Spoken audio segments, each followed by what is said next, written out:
चंद दिन पहले मेरी इमरजेंसी ड्यूटी पर एक मरीज को लाया गया। उसकी उम्र करीबन 55 साल थी और वो रेशे की बीमारी का मरीज था। अस्पताल में अपनी रूटीन की दवाई लेने आया था, लेकिन अस्पताल में आकर अचानक उसकी तबीयत बिगड़ गई। उसको छाती में शदीद दर्द शुरू हो गया। उसके साथ उसका 6-7 साल का बेटा भी था।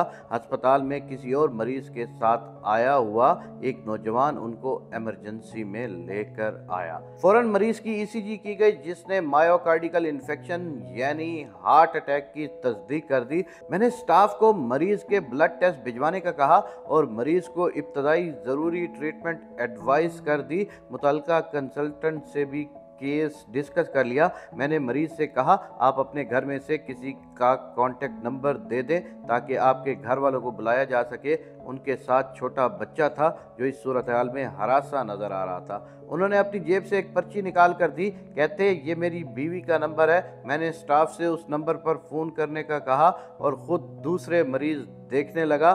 थोड़ी देर बाद स्टाफ मेरे पास आया और बताने लगा कि उनकी बेगम ने फ़ोन उठाया था। उनको उनके शोहर की हालत के बारे में बताया गया तो कहने लगी कि अभी मैं घर में अकेली हूँ, मैं घर को छोड़कर नहीं आ सकती। आपको जो इलाज ठीक लगता है कर दें और उन्हें घर भेज दें।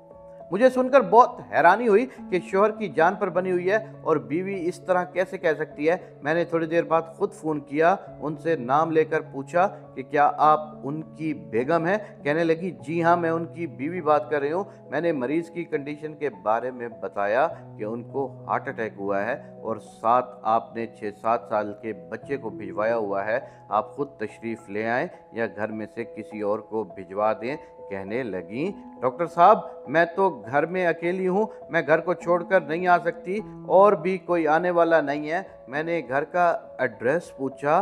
घर अस्पताल से बमुश्किल 15-20 मिनट की दूरी पर था। मैंने उनको थोड़ी सख्त सुनाई कि आपको अपने शौहर की हालत को कोई एहसास नहीं है, घर को ला करके आ जाएं। घर कौन सा कहीं जा रहा है तो आए बाएं शाएं करने लगी और जल्दी से कहने लगी कि आप मेरे बेटे को फ़ोन कर लें, वो कहीं बाहर गया हुआ है, मैं नंबर लिखवा देती हूँ। उन्होंने नंबर लिखवा कर फ़ोन बंद कर दिया। मैंने स्टाफ से उस नंबर पर कॉल करने के लिए कहा। बार बार ट्राई करने पर भी वो नंबर ऑफ जा रहा था। शायद जानबूझकर वो नंबर बंद कर दिया गया हो।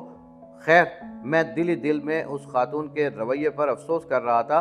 चंद घंटे के बाद उस मरीज़ की हालत खासी बेहतर हो गई। छाती का दर्द और सांस की दुश्वारी भी काफ़ी बेहतर हो गई। उनके साथ उनका छोटा बेटा था जो सूरत हाल को समझने का इदराक नहीं रखता था। उसने उनको तंग करना शुरू कर दिया कि बाबा जी घर चलें। मरीज़ ने थोड़ी देर उसको समझाया, लेकिन बच्चे का हर थोड़ी देर बाद एक ही राग था कि बाबा घर जाना है।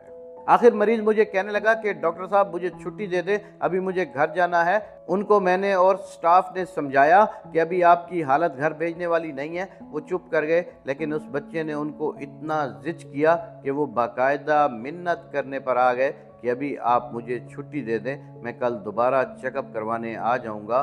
उस बच्चे को भी स्टाफ ने काफ़ी समझाया कि आपके बाबा की हालत ठीक नहीं है, अभी घर जाना उनके लिए ख़तरनाक हो सकता है, लेकिन वो बच्चा किसी से ना बहला।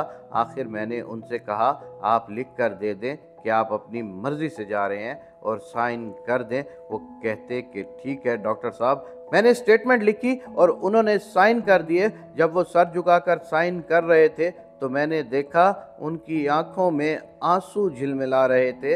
ये हमारे मुआशरती रवैयों की अक्कास एक वीडियो है जिस पर मैं अपना ज़ाती तबसरा नहीं करना चाहता। आप लोगों की खूबसूरत राय दरकार है।